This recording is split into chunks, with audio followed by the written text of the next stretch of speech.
Coming up this week, we got reactions to the Super Bowl halftime performance. Joe Rogan and his many, many controversies. Is the Biden administration really giving out crack pipes? Big trades around the NBA and so much more. So please stop what you're doing. You are now tuned into The Large Picture. Let's go.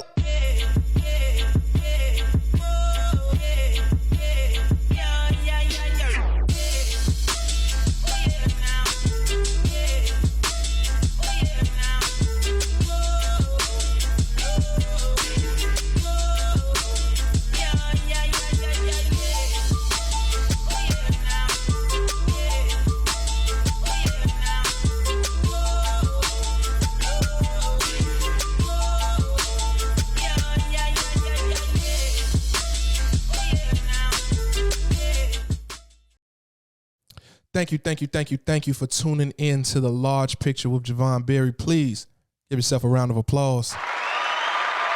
Yes.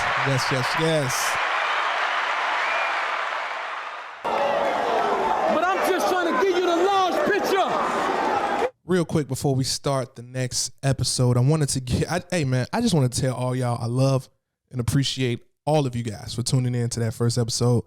Really meant a lot to me. Please you know what? Give yourself one more round of applause. Y'all deserve that shit. Listen, man, we just starting out. We're trying to build up. To see the love and support that we got was absolutely flattering, heartwarming. People I didn't know tuned into the show. People all over. So I think we reaching out. We hitting the algorithms the right way. So please, just if you see the show anywhere on social media or wherever you listen to podcasts at, just smash the subscribe button for me. Follow, like, all that. Help us get the word out while we try to create this super, super dope content, positive message, and just have some fun, man, some good topics and talk about some real life shit, right? So without further ado, let's jump into the first topic of the episode, which would be the Super Bowl halftime show. Yeah, Dr. Dre, Snoop, Mary, M, and Kendrick were all slated to perform at the halftime show. It turned out to be real dope, man. It was fire seeing Dre back up there with Snoop. Snoop was super crippin', man. Super crip on stage, man. Bandana out. Just super Long Beach, man. He was home. Dre was home. Dre looked good, man. It looked good to see him out there on the keys, out there performing. You seen when they did Steal Dre, you seen Hove in the audience singing along. That's actually the song that he wrote. So that was super dope. It was dope to see Kendrick, man. I don't know where he been at. I don't know where he been, but they let him get in his bag a little bit. I was hoping that we may have got some kind of speculation for new music. I don't know. A report came out shortly after the Super Bowl that Kendrick would be in Italy. I thought it was sometime in June, and they said he was going to play snippets of his new album. I'm not sure how true that is, but I'm looking forward to it. I was just a little let down because, you know, we thought we was going to get some new music on this big stage with him, but it was dope seeing him. Always dope seeing Mary. She got in her Mary dance bag a little bit and even fell out on stage. 50 came out, man, and did the end of the club upside down. And, 50 getting a little older. Let's say it like that. 50 getting a little older, getting a little bit of that stars money. So he ain't looking like the hungry 50 that when he first came out in 03, young and hungry with something to prove. 50 look like he been eating good for a long time, man. But he still got up there, threw on the G-Unit tank top. Don't front on the G-Unit tank top. I went to school with a lot of y'all when he came out. A lot of y'all wanted them tank tops, man. A lot of y'all wanted them tank tops, so don't front on 50. But it was cool seeing him come out, do in the club, do his thing. Like I said, it was cool seeing him. It was dope seeing Anderson .Paak on there on the drums. Always dope seeing him. Like I said, Mary, everybody, man. It was a great show altogether. I really enjoyed it. Now, was it the greatest halftime performance of all time? It might be throwing a little bit of sauce on there for me. Might be a little bit of sauce. Mike's was good. Prince's was phenomenal.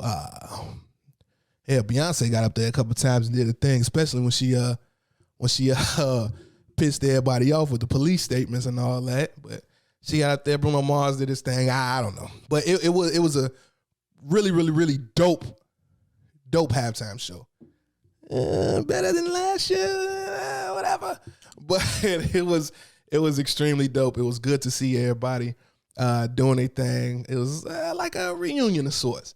I tell you what though, after that happened, I know Puff was on the phone trying to figure out how he can do his, because Dre made it known, don't come to him with no versus smoke.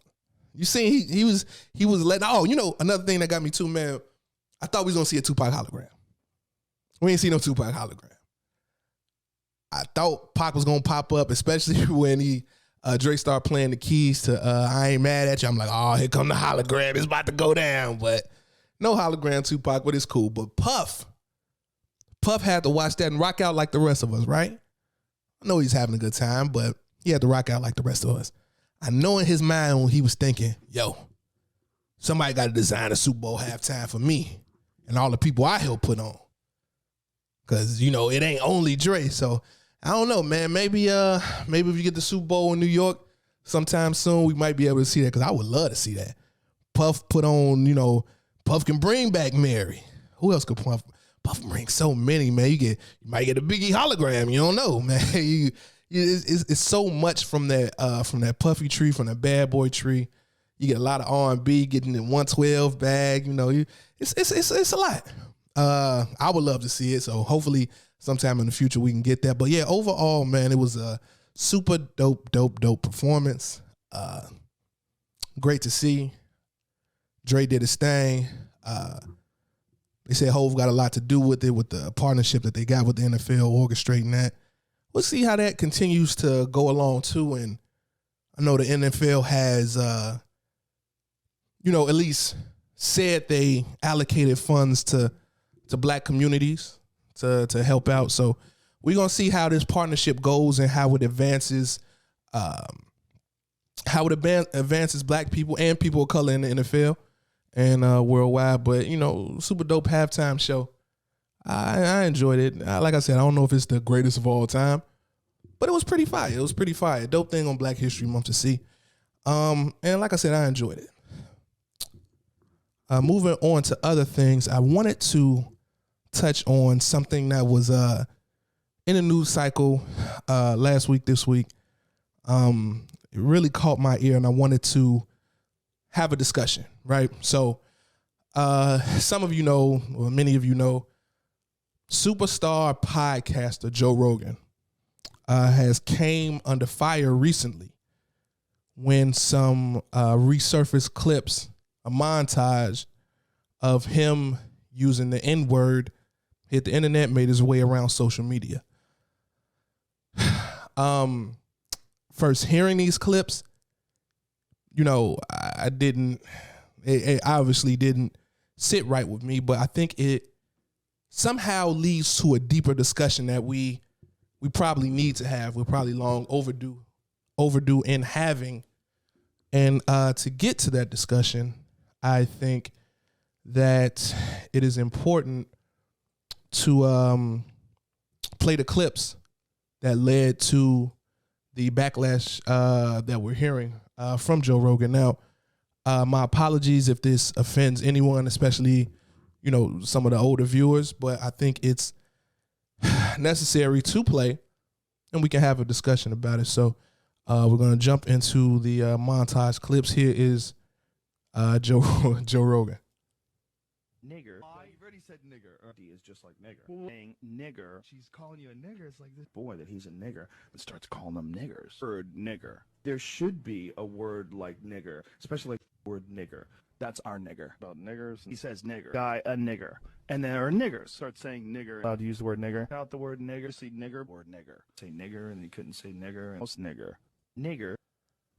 Now that is about 23 seconds of Joe Rogan in a bunch of episodes of his podcast using the N-word, right?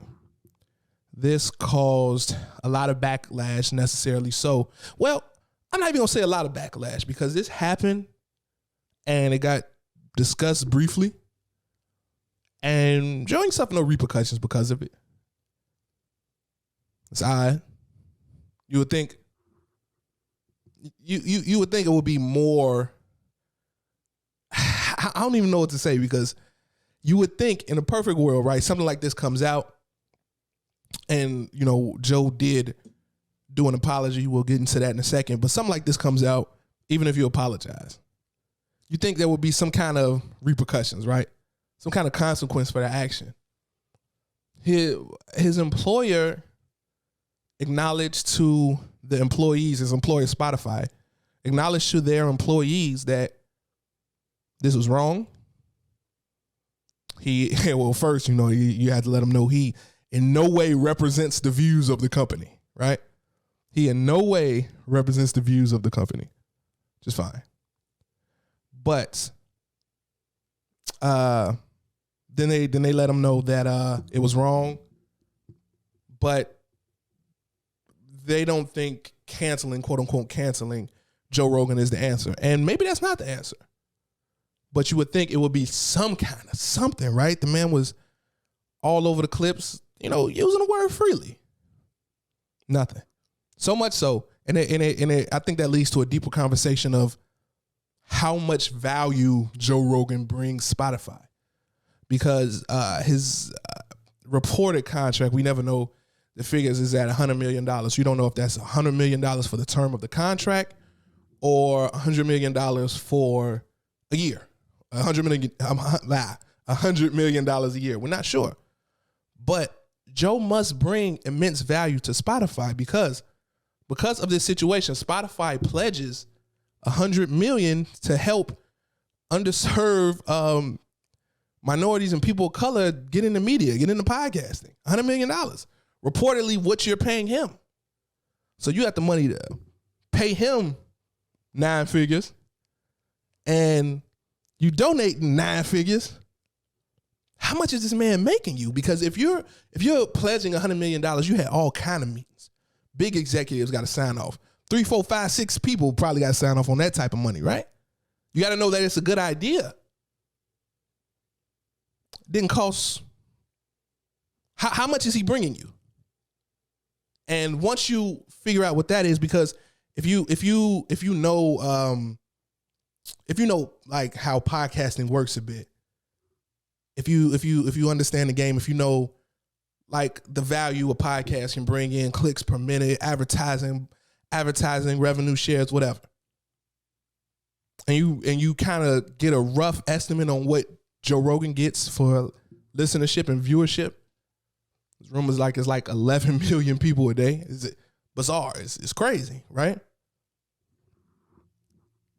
If you factor all that in, he's bringing a shit ton of money to Spotify. So that's the reason he won't suffer any consequences about that.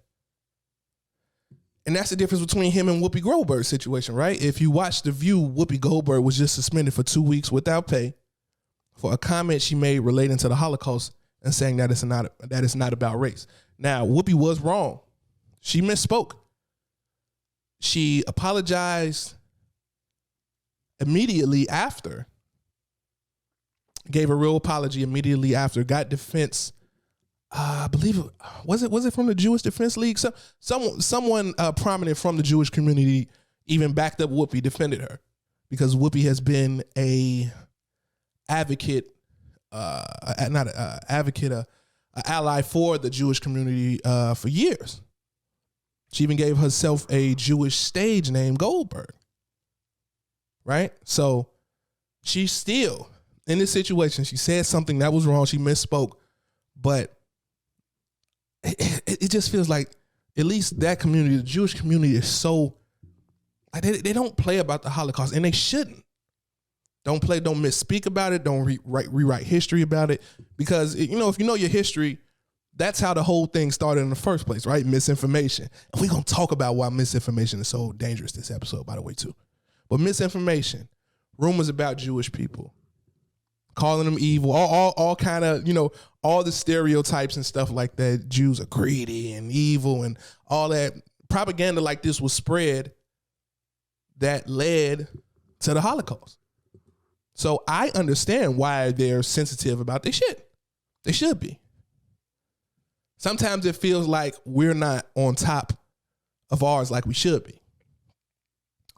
But that's another conversation. So, like I mentioned, Joe did apologize, right?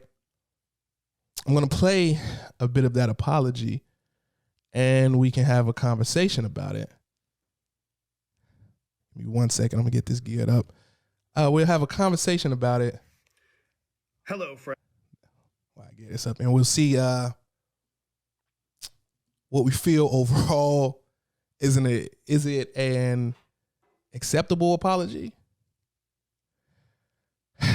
That's something that we're gonna have to determine together. But first, we will discuss it. Here is 1 second. I get this geared up. Here is Joe Rogan apologizing for the controversy. I'm making this video to talk about the most regretful and shameful thing that I've ever had to talk about publicly. There's a video that's out that's a compilation of me saying the N-word.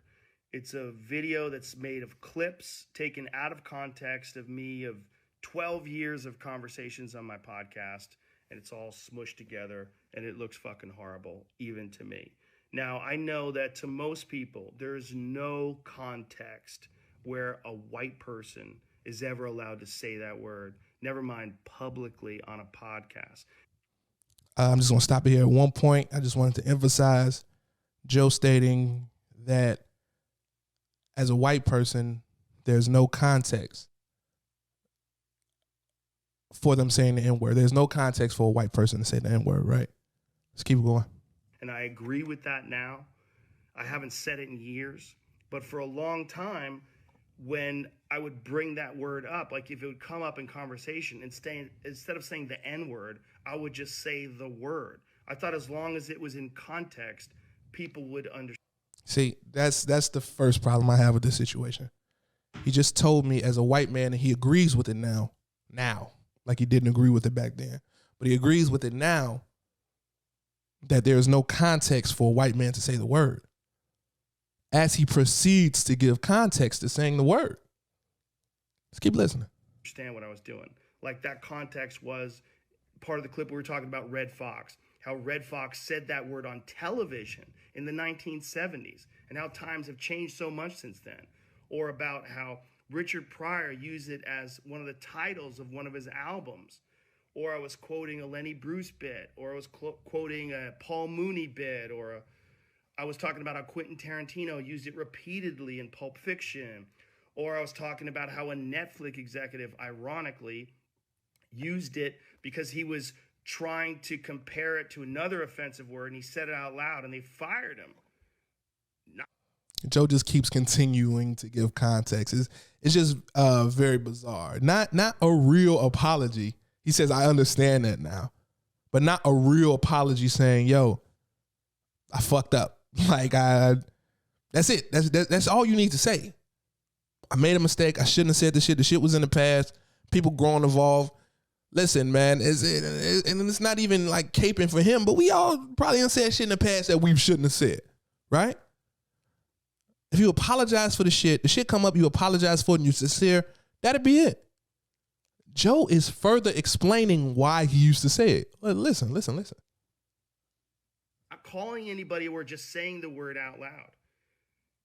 I was also talking about how there's not another word like it in the entire English language, because it's a word where only one group of people is allowed to use it, and they can use it in so many different ways. Like if a white person says that word, it's racist and toxic, but a black person can use it, and it could be a punchline. It could be a term of endearment. It could be lyrics to a rap song. It could be a positive affirmation. It's a very unusual word, but it's not my word to use. I'm well aware of that now, but for years I used it. I just don't like the well aware of that now, right? It seems weird. Like Joe Rogan has been a media figure for years. We used to see him on Fear Factor. He's a UFC guy. You know, he knows, even if he doesn't believe something wholeheartedly personally, he knows, like, in the media, what you should or shouldn't say, right? So don't tell me you understand that now. No, Joe, you I'm sure you've been known. I'm sure you've been known. In that manner, I never used it to be racist because I'm not racist. But whenever you're in a situation where you have to say, I'm not racist, you fucked up. And I clearly have fucked up. That's true. I mean, it is, if you ever are in a situation where you got to say you're not racist, it's not, it doesn't look too good for you. But listen, man, there's so many different ways we can attack this, right? Is Joe Rogan racist? I don't know the answer to that question. Joe Rogan has been a proponent for a lot of positive stuff in the past. Joe Rogan has also said dumb shit like this in the past. So it's not black and white, right? No pun intended. But I gotta get that little sound effect. It's not black and white. But nothing really is black and white, especially racism. Honestly, racism is best defined as being on the spectrum, right? So you got one end of the spectrum, people are one way, the other end, people are this way. So just say for purposes, way on the left end of the spectrum, it's not racist or whatever, and way on the right is the super duper Confederate flag, Nazi, hate everything else but pure white and blue eyes people, right? And just say everything else falls in the middle of that. So the more you move to the right side of the spectrum, let's just say the more racist you get, right? But a lot of people are right in the middle. A lot of people will put up, what do you call it? Put up, say they down for causes, say they down for social justice causes, stuff like that, right? Yeah, you know, it's not right that black people get treated the way they do. It's not right that Hispanic folks get treated the way they do or whatever. Or black women get treated the way they do or whatever. They'll put up all those fights, but still be like, I don't really know if I want my daughter dating a black guy. I don't know if I want these black folks living next to me on my block. What they doing here? You know the jokes that they used to make, right? You used to see them all the time in TV and media. Like I said, we're going to talk about misinformation, but media is powerful. Remember the jokes they used to make? Black folks move in the neighborhood. There goes the value of the neighborhood. That's some racist shit. But you would hear folks joking about it all the time, right? TV shows, all that. It's these kind of stereotypes that still hold us back, that still fuck with us. But like I was saying, racism is a spectrum. And I think there's no more proof than that. Like I said, I just played a quick clip of Joe Rogan saying the N-word, supposedly apologizing, but then letting you know why he said it or why he thought it was okay to say it, right? So clip of him saying the N-word. Now let me play another clip of him on a more progressive front. Check it out. I really believe if Michelle Obama runs, she wins. She's good. She's great. She's the wife of the best president that we have had in our lifetime. I've never voted right-wing in my life. I consider universal basic income a really good idea. I want free college education. Take it easy. Hello, Bernie. How are you, Joe? Wonderful. Pleasure to meet you. Nice to meet you. I like Tulsi and I like Bernie. That's it. Oh, yeah? Everybody else can eat shit. Look at you, fucking progressive. Yeah. I think I'll probably vote for Bernie. I think he's looking out for the interests of the working people. And I think he wants people to have a better life and do better. And I'm all for that. And if that means I have to pay more in tax, like people think, oh, you're a socialist. I've heard people say that. Oh, you're a fucking socialist, bro. Like, first of all, he's not even a socialist. He's a democratic socialist. It's a different thing. I would like to spend more in taxes if they could fix inner city communities and take these poor neighborhoods and throw a fuckload of money. Spend more, you fucking Republican piece of shit. 87% of scientists said that human activity is driving global warming. I'm very pro-choice. I'm very women's rights, civil rights, gay rights, trans rights. I'm even universal health care. Obviously, this protected status is driving me crazy. This thing that Trump's doing with children that were born in other countries and then brought over here as children, and then they're talking about deporting them. That drives me fucking crazy. Yeah, that's that kind of shit. And the hard right version of that is despicable. These people that I see online, why didn't they apply for citizenship? Oh, who knows? Maybe because they're fucking 13. I don't give a fuck if they broke the law. You don't take parents and kids and separate them. You just fucking don't. You know Alonzo? No, who's that? A funny comedian. Yeah. He goes, not all Donald Trump supporters are racist, but all racists are Donald Trump supporters. He definitely awakened that side. But the January 6th thing is important. See, it is important, And but is it the 6 months later? Should be the ruling number one conversation of I journalists? think it's really important. And one of the reasons why I think it's important because it highlights the reasons why a guy like Donald Trump is so fucking dangerous. Is because a guy can incite a bunch of morons to do something really fucking stupid. But as far as trans people, some trans people listening to this, I got nothing but love for you. For everybody. And in fact, Eddie Izzard is one of my all-time favorite guests. Oh, I love Izzard. The right-wing thing is just an easy way to dismiss me, because I'm not right-wing. I can't recommend your book, Race Matters, enough. So those were clips of Joe Rogan being progressive. Now, if anybody at least follows him even on a small front, I've seen a few episodes of his podcast. Yeah, some interesting guests on there. Had Bernie Sanders on there. A few guests that I tuned in and checked out, right? If anybody follows him, Joe has these progressive views, right? But he can still have a montage of him using the N-word, or he can still make jokes about black people and Planet of the Apes and still share these views, still say, yeah, I'll spend more money for inner city communities, or I'll vote for this and healthcare and all this stuff, all stuff that would be beneficial to our community, some directly and indirectly. He still share these views. So how can you have a clip? How can you make Planet of the Apes jokes? How can you have a clip saying nigger, but also want to help inner city communities? Also want to vote progressively. All those things. It's because racism, like I said, is on the spectrum. So it's not, a lot of people look at it as you're either racist or you're not. You're either a Nazi or you're not. It's in between. Like I said, some folks don't want black people moving next door to them. Some folks don't want their kids having black friends. You ever see that episode of Static Shock?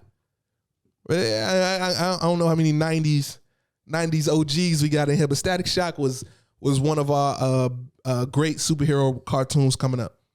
Virgil Hawkins got electric powers. He was a superhero. Static Shock. Superhero Static Shock. Woo woo. That's my show. But anyway, there was one episode where Virgil, whose best friend is Richie, who's a white kid, went to go spend the night over Richie's house for the first time. It's probably one of my favorite episodes, powerful episode. Went to go spend the night over Richie's house for the first time. Virgil goes over there, meets his mom. His mom's very nice. He knows Richie. Richie's his boy. Meets his dad. His dad is a little standoffish. Makes weird comments during dinner. Virgil feels a bit uncomfortable. I think Virgil goes to the bathroom, like brush his teeth or use the bathroom, and he overhears the dad talking about something like to the degree of, I can't believe I have one of those in my house, or one of those kind in my, something crazy like that, right? And that was a lesson about racism. Me, a 9-year-old, 10-year-old kid, took in. I was like, man, this dude, father don't mess with Virgil just because he's black.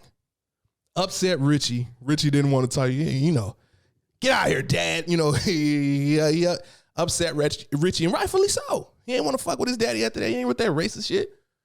But the fact that he made his friend feel so uncomfortable infuriated him. But his dad was racist. His son, his wife, you don't know, because, she didn't seem that way, but she's also married to him. So she, at least tolerates the racism. And that's another problem that we have. The biggest problem with Joe Rogan is he has a crossover audience, right? Now, when I say crossover audience, I mean crossover audience with a lot of right-wing figures. They share a lot of the same audience. For example, Donald Trump. Donald Trump recently pledged his support for Joe Rogan amongst the N-word controversy, right? The statement by Donald J. Trump, 45th President of the United States of America. I'm going to read it here. Joe Rogan is an interesting and popular guy, but he's got to stop apologizing to the fake news and radical left maniacs and lunatics. How many ways can you say you're sorry? Joe, just go about what you do so well and don't let them make you look weak and frightened. That's not you, and it never will be. So when I read that statement, right, it let me know about, it's kind of like a dog whistle, because Trump knows they share, they have some overlapping bases. I'm not saying everyone who listens to Joe Rogan is a Trump supporter, but a lot of Trump supporters listen to Joe Rogan, right? A lot of them. Trump knows that. That's why he puts out the statement to Joe Rogan about it. And also, ultra-conservative social media platform Rumble offered Joe Rogan $100 million to bring his popular podcast to their video platform, right? They're like a YouTube style, a competitor to YouTube for free speech. Anytime I hear that, I just be like, man, Joe, all these white folks just really want to say nigga, don't they? Free speech. These are my rights. I have rights. I can say what I want to say. That's all I hear when I see this stuff. They tell them, we stand with you and your guests and legions of fans who desire for real conversation. That's what he told. So we like to offer you 100 million reasons to make the world a better place. Rumble CEO to Joe Rogan. How about you bring all your shows to Rumble, both old and new, with no censorship, for $100 million over 4 years? This is our chance to save the world. Hey, Joe Rogan, we know they had you under fire for saying nigga. We know that you under fire for calling black people Planet of the Apes. You under fire for some vaccine misinformation, some COVID misinformation. Hey, come here. We don't care about all that. You can say nigga as much as you want to over here. Free speech. It's odd. So odd to me. And this may happen to other communities. I don't know. I'm not a part of these other communities, these other racial communities. But it's odd to me that anytime someone can be racist, say some racist ass shit, say nigga, call black people Planet of the Apes, kill a black person, not conflating issues. Joe Rogan didn't kill anybody, let alone anybody black. But I'm just saying these are examples. I break down the examples. Joe Rogan said, going to a black movie theater to see Planet of the Apes. He said he was in Africa with Planet of the Apes, right? Racist. Joe Rogan just did a compilation of the N-word. Racist. People are paying him, want to give him money. $100 million, 9 figures. Even though he said that. Another example, when I was talking about killing people, George Zimmerman, when he killed off Trayvon Martin, they auctioned off his gun. Often a gun that killed a young black boy, they often auctioned it off. Signatures, he was doing walkthroughs, signing autographs. He killed somebody, innocent boy. The question that I raise to you is, why does it seem when folks attack black people, why does the audience seem to swell? It seems to grow, right? What does that say about our country?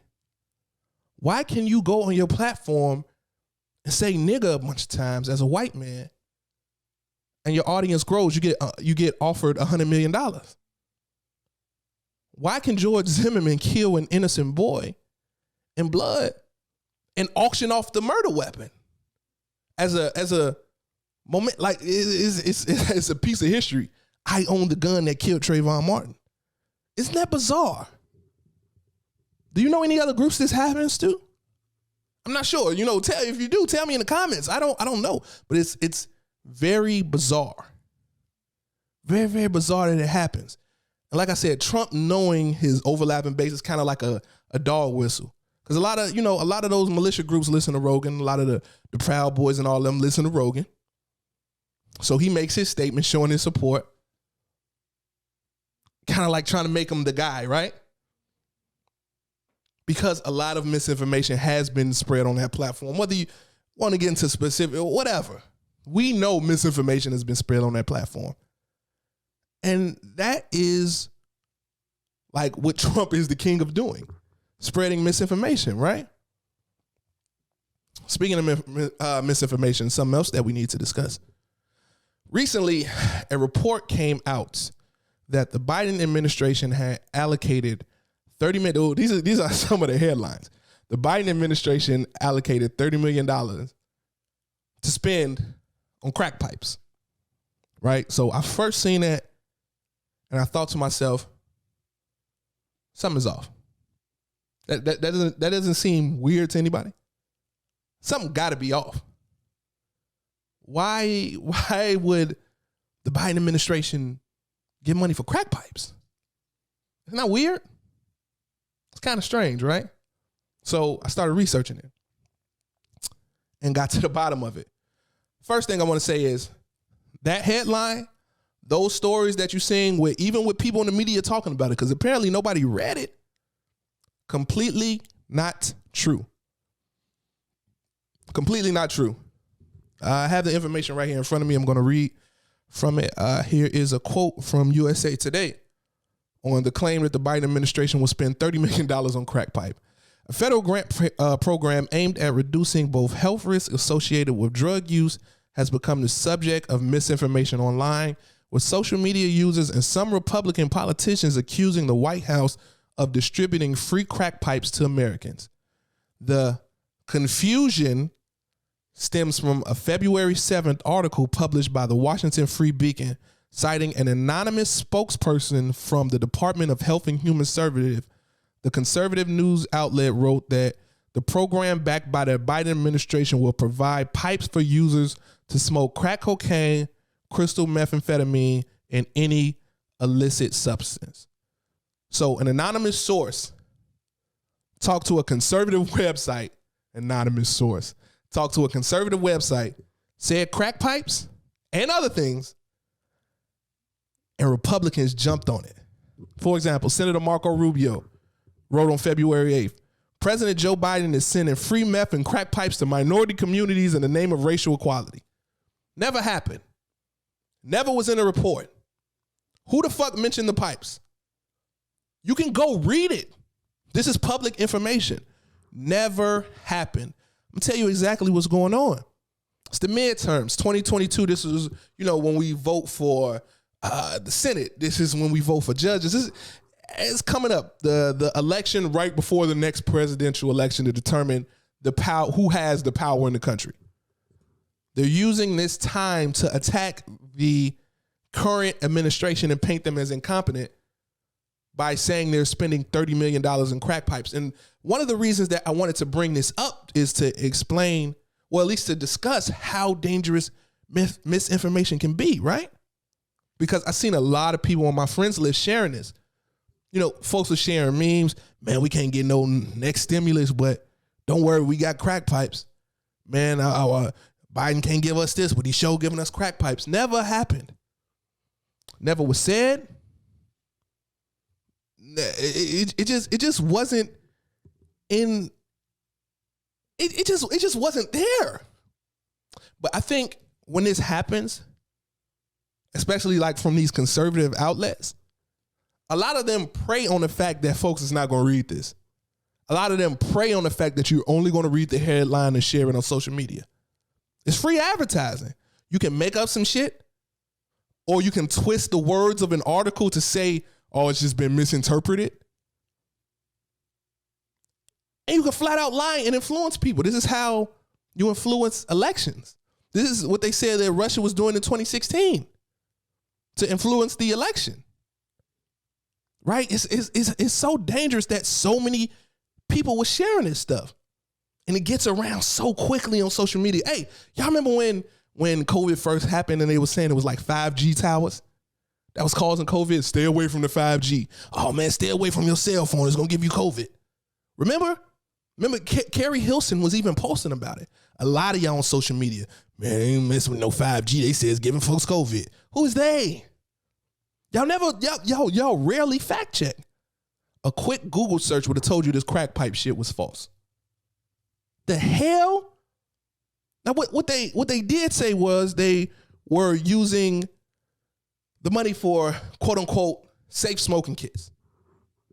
And these are for folks who they were giving out clean syringes, alcohol wipes, testing sites, rehab programs, testing for paraphernalia.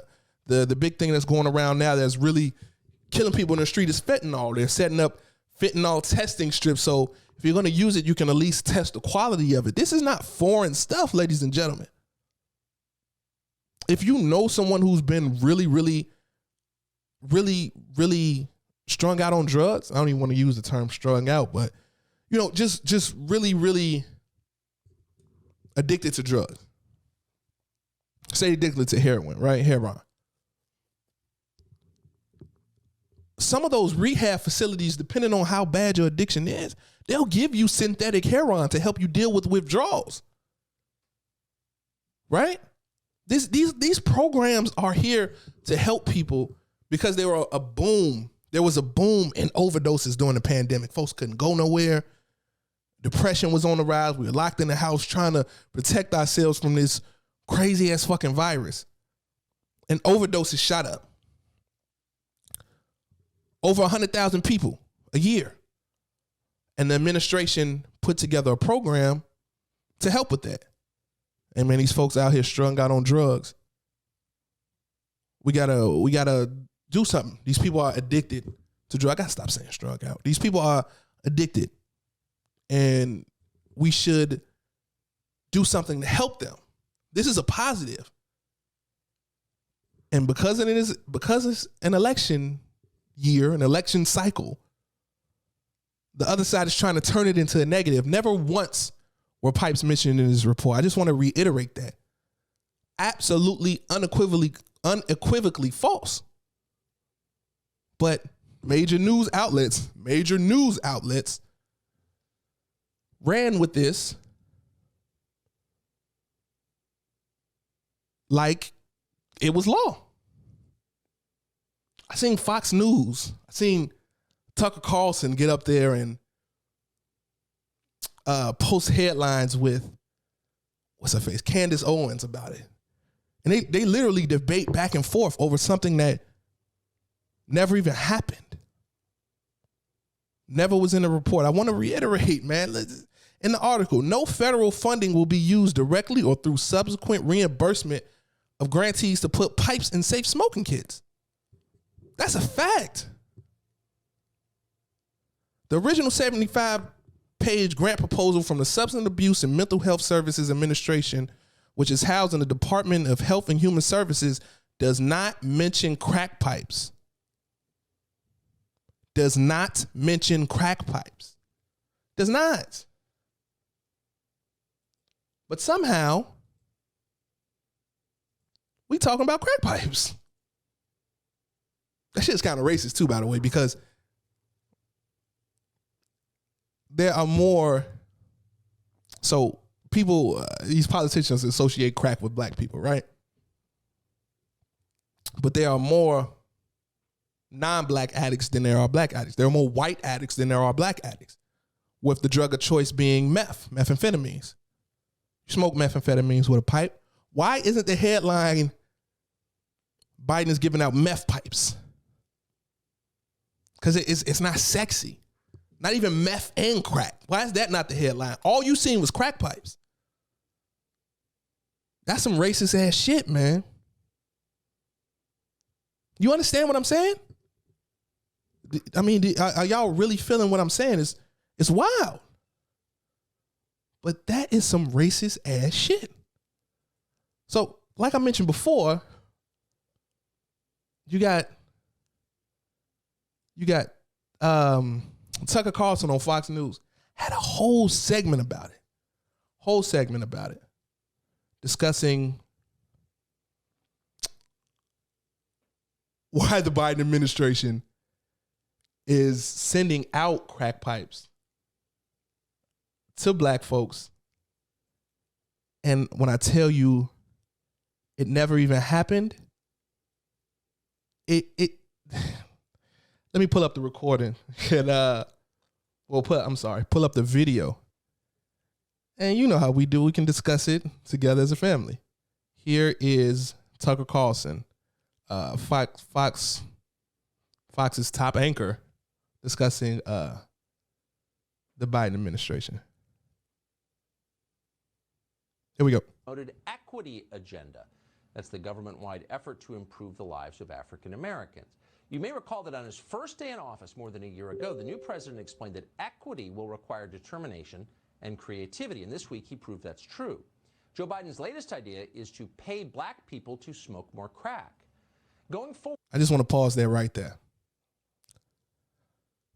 Fox News has an audience of 2.5 million viewers a night. Tucker Carlson is so popular in that Fox News segment, he almost doubles that at 4.3 million viewers. 4.3 million people just heard Tucker Carlson say Biden is paying black people to smoke crack. I'm going to rewind it so we can hear it again. But we have to have a real conversation about misinformation, man. We have to. It's absolutely critical. Let's go. For Americans. You may recall that on his first day in office more than a year ago, the new president explained that equity will require determination and creativity. And this week, he proved that's true. Joe Biden's latest idea is to pay black people to smoke more crack. Going forward, the administration will send at least $30 million in tax money to nonprofits and local governments so they can purchase, quote, safe smoking kits and supplies. That is very fucking dangerous. No pipes mentioned in this grant proposal. None. But he just told us 4.3 million people on average, the better part of 5 million people, that Biden is paying black people to smoke crack. That might be funny to some of y'all. There's nothing funny about that. Nothing. This is misinformation at its finest. And it's fucking dangerous. Just like people believed that he was sending crack pipes, just like y'all, some of y'all was sharing that all over social media. Just like y'all was sharing about the 5G towers. Weird shit like that. Or the broom standing up because of the aliens. Remember that? Just like y'all share all that stuff all over social media. It spreads so fast and people think it's reality. 4.3 people tune into this. 4.3 million people tune into this. And the man just said Biden is paying black people to smoke more crack. Now, how does that affect a viewer of Fox who might not be the most educated? They already have a view of black people. They already had their feelings about black people. How does that affect them? It's wild as hell to me, but it's probably not the most wildest thing on here. Let's keep listening. According to HHS, these kits will contain Joe Biden-approved pipes that will allow beneficiaries of the equity agenda to smoke crack cocaine. It's crazy. Meth. Some say it's about time. Soros-aligned NGOs have long complained that marginalized groups in this country don't have adequate access to illegal narcotics or the tools to use them. With this new program, Joe Biden will finally close the crack gap. For too long in America, it's fucking ridiculous, man. Folks, when I tell you it's something that literally doesn't exist, I don't even know like how to get onto this, but these news outlets are frustrating because when stuff like this happens, a lot of what they try to do is bring in a blackface that kind of validates what they're doing, validates the racism. And for this particular segment, Fox and Tucker Carlson thought it was appropriate to bring in our good lost sister, and forever in a sunken place, Candace Owens. We're gonna see Candace Owens' reaction to the crack pipe scandal. It's just so interesting to me that they bring black people to validate this foolishness. Like black folks can't be lost too. Let's listen. Always delighted to have her on our show. She joins us now. Candace, thanks so much for coming on. So, I mean, I guess they can tell you they love you, but if they're encouraging you to smoke more crack, maybe they're lying. It's fucking crazy. Well, I think it's pretty obvious that the Biden administration loves black America and loves America. just before, it's so fucking, he said they was encouraging to smoke more crack. I want to show you how sick this political shit gets, right? Pay attention to Candace Owens. She's going to highlight multiple political talking points. She's going to mention vaccines. She's going to mention social distancing and staying in the house. She's going to mention wearing masks. She's going to mention this crack pipe and like crimes like smash and grab, all shit that can be attributed to democratic values and stuff like that, right? Check it out. Check it out. Look how political this shit gets. Watch this. Cares about the health and well-being. All you have to do to be healthy in Joe Biden's America is stay at home, lock your doors, avoid sunlight, mask your children. When you step outside, let it only be to get 5 vaccines and maybe do a smash and grab crime. And then on your way back home, grab a government-sponsored crack pipe. I don't know why people think that Joe Biden doesn't care about the lives of the average Americans and Black Americans. It's so clear by the way he's running things that he actually cares. Now that's crazy. Tucker Carlson laughing at that shit. He thought that shit was funny as hell, didn't he? That's crazy. 5, like you got to break the clip down, but just 5. She just gave 5 political talking points. It's like brainwashing. It's like dog whistling. Very, very bizarre. But you can tell everything is politically motivated. Like you see it. It's happening right in front of us. I don't understand how something can be called news, ladies and gentlemen. How do you call this news? They're lying. Literally, I want to reiterate one more time, literally in that report, no federal funding will be used directly or through subsequent reimbursement of grantees to put pipes in safe smoking kits. None. They'll have alcohol wipes, first aid materials, things that reduce, first aid materials to reduce open sores, reduce the risk of transmitting diseases or using drugs and needles on open sores for open sores and wounds. HIV prevention, fentanyl testing strips, rehab facilities, homelessness aid. Stuff like that is all in that grant. You know what's not in that grant? Crack pipes. They know it's a lie, but they're betting that people won't research. They're betting that people won't look up. They're like, man, people ain't really gonna look it up. I got 4.3 million viewers. I can spread this lie. And even if 100,000, 200,000, 300,000 believe me, that's 300,000 more people that believe me. That's 300,000 more people that believe this narrative. That's 300,000 more people that probably will vote for what we want. It's all a political game, man. But it's just so fucked up that there's no regulation behind this because, truth be told, a lot of people don't take the time to dissect the information, to research the information. Like I said, a quick Google search lets you know that this is false. A quick Google search. No harm, no foul. But it's still being spread like wildfire. I hate it, man. And going forward, we will have more conversations about it. I hope there's a way that we can curb this misinformation spread. But it's just frustrating, ladies and gentlemen, that so much of this happens so often. It's heavy, man, but let's transition into something a little more positive. Trade deadline just recently passed in the NBA.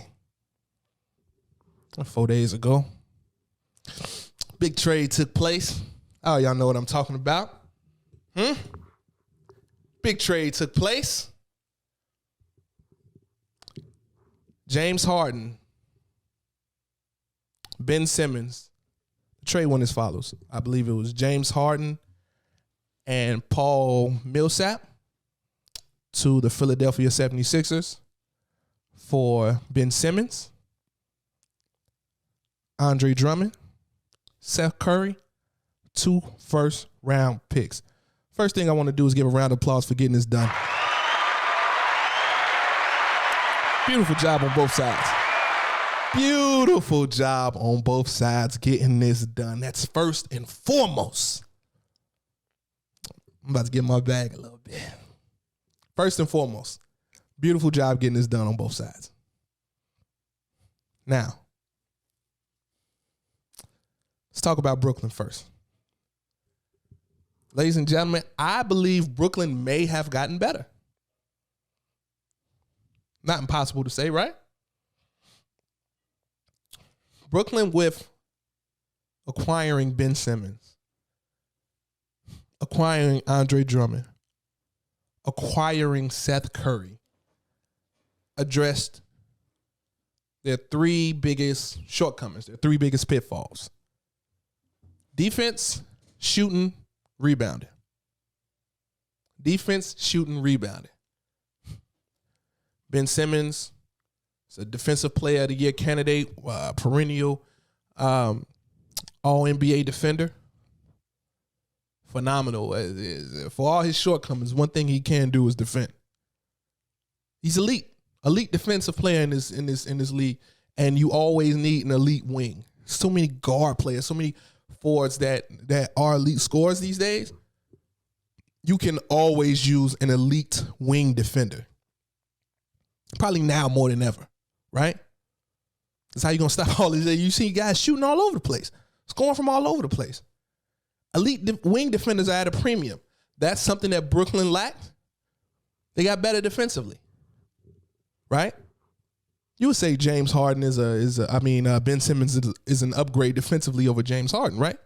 He got better.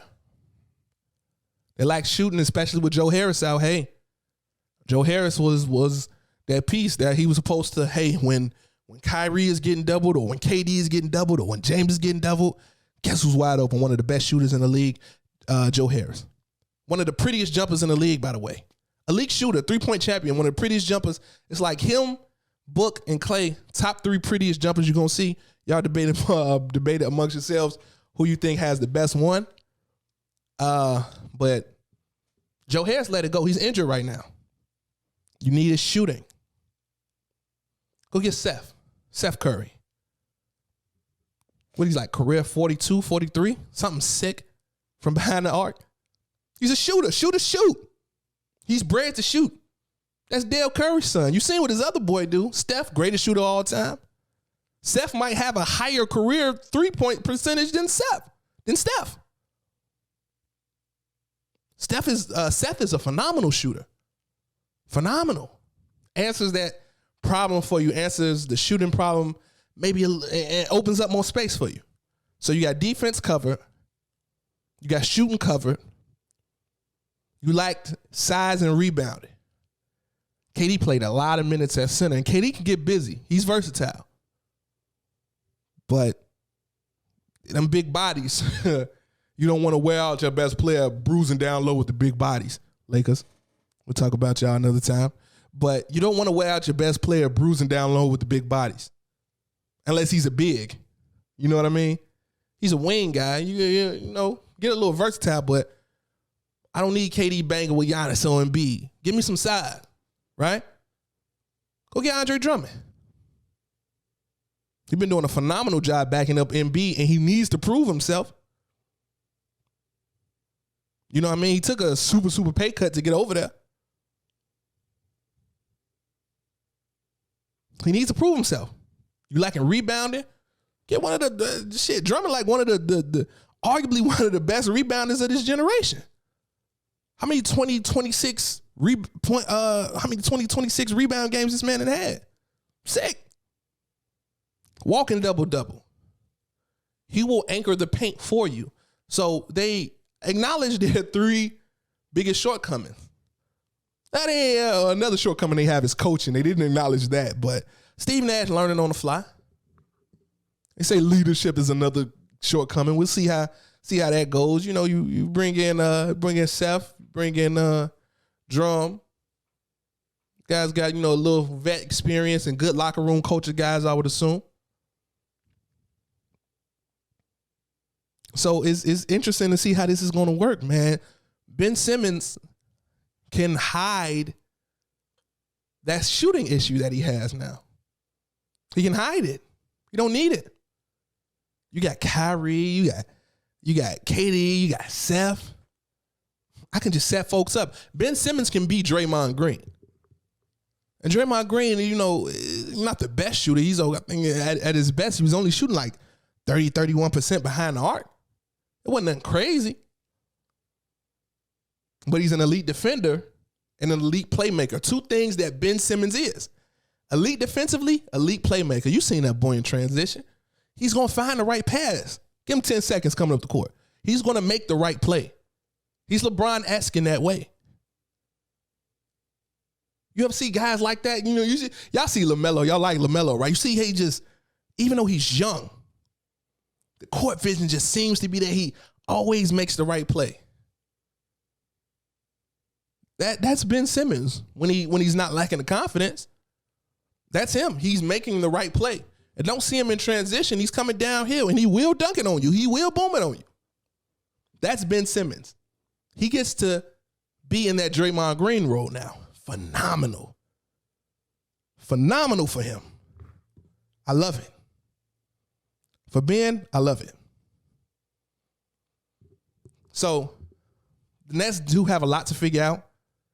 It's Kyrie. He's going to get vaccinated. He's going to play full time. How healthy is KD going to be? How can we incorporate Ben? What are we going to do about this coaching? Is this locker room going to jail? Because that's one thing that I want to know. Ben needs to be nurtured coming off this situation in Philly. And I'm glad he's over there with Patty Mills. Patty Mills, another fellow Australian. You know, let everybody know, yo, I got Ben's back. I always had Ben's back. He's always had support in the league. And a report came out in January that Rich Paul, a report came out recently that in January, Rich Paul contacted Sean Marks from Brooklyn, Kevin Durant, about the possibility of Ben Simmons coming there. They knew it would be a good spot for him. We can still get his money on, but it would be a good fit. I remember talking to my barber. Shout out to Johnny over there at Duke and Cut Studios over there in Lombard. Man, we talked about this a while ago, but Johnny was talking about them trading Kyrie for Ben Simmons. They go, don't nobody want Kyrie, man. But just the possibility of Ben Simmons being on a team with Kevin Durant and Kyrie, and all I got to do is set folks up. Like I said, all you got to do is be Draymond Green. You got Draymond Green, you got Stephen Clay, and all Draymond do is find you there. Oh, you coming off the screen, find you there. Oh, right there, make the smart play. Quick lob to the big man. That's all Ben got to do. That's all Ben has to do. And get his confidence up. So yeah, maybe take the occasional jump shot. But that's all you got to do. I seen Giannis work on his. He not killing him like that, but he threatens the defense enough. And he's working on it. I hope Ben gets to that point because it will be exciting to see. And I do think Brooklyn has got a lot better, right? Okay, I'm done talking about Brooklyn. I got that out the way. Cool. I can talk about what I really want to talk about. Hold up, wait a minute. Y'all thought I was finished? When I bought the ass tomorrow, y'all thought it was rented? Flexing on these niggas, I'm like Popeye on the spinach. Double M, that's my team. Rose, the captain, I'm a lieutenant. Let's go. The type of can the mean casting grind like I'm broke. Hold on, me. Hold on, me. Hold on. Ladies and gentlemen, this is not a drill. This is not a drill. Hold on, I got to cut Meek off. I'm getting too hype. I got to cut Meek off. Ladies and gentlemen, hold on. Hold up, wait a minute. Y'all thought I was finished? When I bought that. All right, let me chill. Ladies and gentlemen, this is not a drill. James Harden is a member of the Philadelphia 76ers with Joel Embiid. My God. I don't even know how to put this into words. Joel Embiid is on a tear, likely MVP, even though in the first episode I said Embiid was my MVP, and that's still true. But at some point during one of these episodes, we're going to have a conversation about Chris Paul. But that's it. I just want to give a shout out to my boy CP3. But Embiid is a likely MVP. Leading the league in scoring right now. Got his team like 2.5 games out of the 1 seed.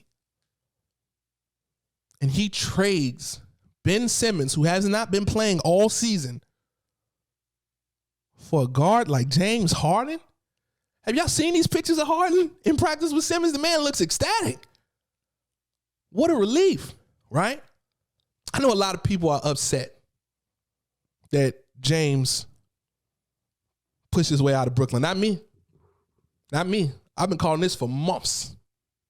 Months. I've been wanting to see this. I've been wanting to see it happen because I like balance. And, you know, even though I like Harden, Kyrie, and KD all individually, it's like, come on, man. You're going to put like arguably the top 3 best isolation guys all on the same team together? How do you double team that? I didn't really want to see that. So I was hoping that Harden got moved. I'll be honest. I was hoping Dame went over there to play with Embiid first. But Chauncey wasn't giving them. Dame was on the injury. They want to build around Dame. Fine. And it looks like they might be doing some good pieces. So we'll keep up. We'll get back to that later. They created a $27 million trade exception. They're looking for $60 million in cap space. I think they're going over Jeremiah Grant, but we'll talk about that later. I wanted Dame to go over there. He couldn't. They ended up with Harden.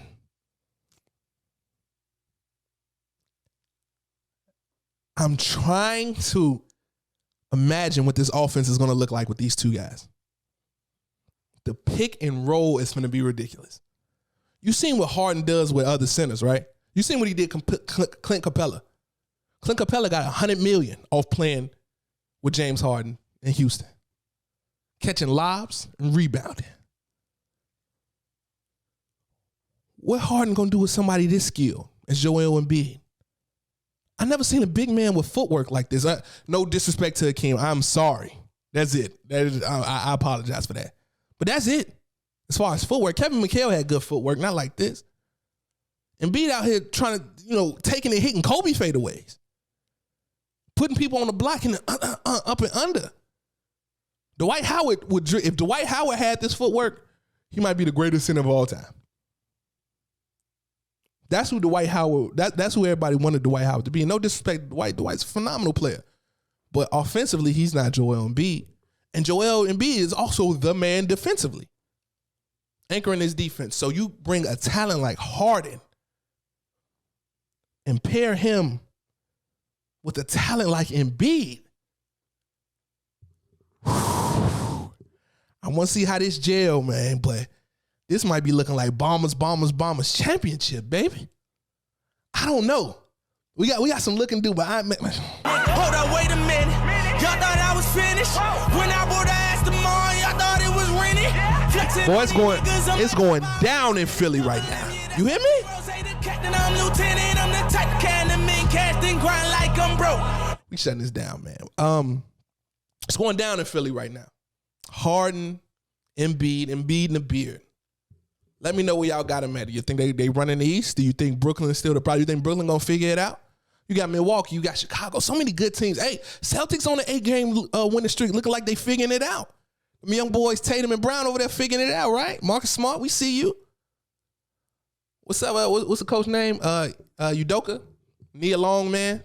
That's what I call my we'll talk about that later. But yeah, man, it's a lot of good teams in the East. Do you think Philly is going to run the table in the East? If not this year, next year, what? I don't know, man. But I am excited that James Harden has Embiid. Embiid has Harden. Embiid has a ball-dominant guard that can space the floor. Harden has arguably the most skilled player, if not the most skilled player, definitely the most skilled big in the league.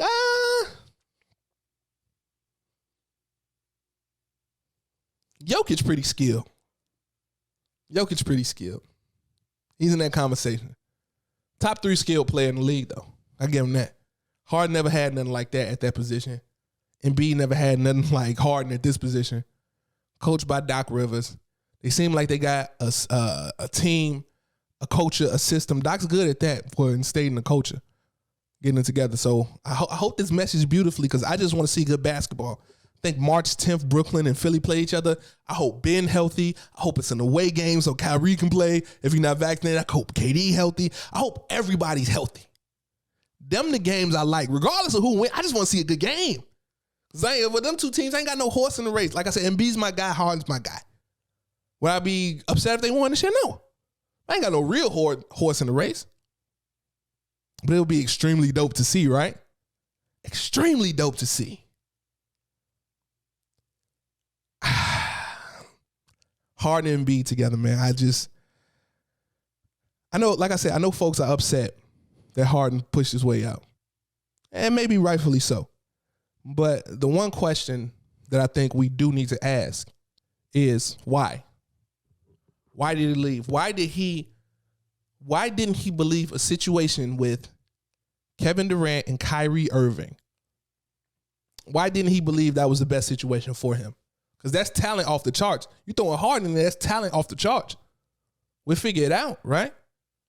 He thought a situation with Kevin Durant and Kyrie Irving wasn't going to work for him. That's the real question that we need to ask. We're talking about, man, this guy's this or he's quitting, whatever. Okay, whatever. You take whatever opinion on that. But from the outside looking in, man, that's a Bugatti. Fresh, brand new, no miles. Why you leave that? Something going on in their locker room, man. I don't know if it's Kyrie vaccination status. I don't know if they feel like they got too much pull over there. I don't know how their contracts worked out for them to sign over there. I'm not sure. Maybe they feel like they got a little too much pull. Maybe Harden feel like his opinion wasn't valued. Maybe he ain't feel like dealing with Kyrie and stuff. I don't know. But it was some reason why he thought that Bugatti of a situation he was in would not work out.